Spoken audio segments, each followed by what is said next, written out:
ती आणि अंधाराची रात. एक मुलगी होती. नाव होतं अनया. वय फक्त 22 वर्ष. इंजिनिअरिंगच्या शेवटच्या वर्षाला शिकणारी.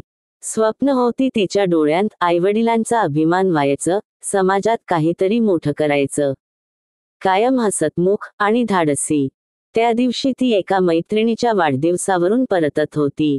मेट्रो पकडली आणि नंतर एक प्रायव्हेट बस. पण ती बस वेगळीच होती. बसमध्ये होते काही परके, काही नराधम. सुरुवातीला सगळं शांत वाटलं, पण अचानक काळोख उतरू लागला. त्या बसमध्ये तिला आणि तिच्या मित्राला पकडून. तिच्यावर जे काही झालं ते सांगायलाही शब्द अपुरे पडतील.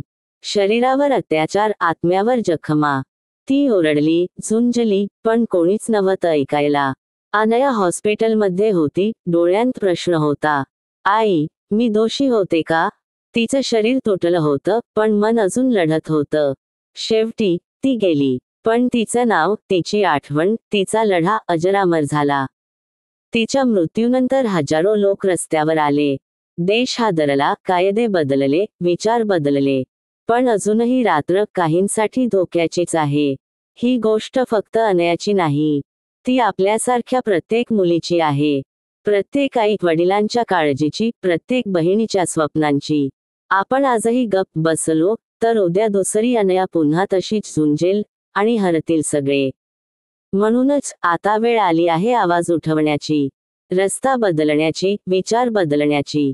अनया गेली नाही, ती आजही आपल्यात जिवंत आहे. आपल्या आठवणीत, आपल्या लढ्यात, आपल्या आवाजात. ही कथा एका धाडसी मुलीची आहे, जिने अंधाराशी लढा दिला, पण समाजातील क्रूरतेपुढे हरली.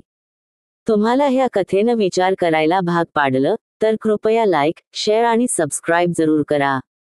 मुलींसाठी आवाज उठवा. अन्यायाविरुद्ध उभं राहा. Thank you.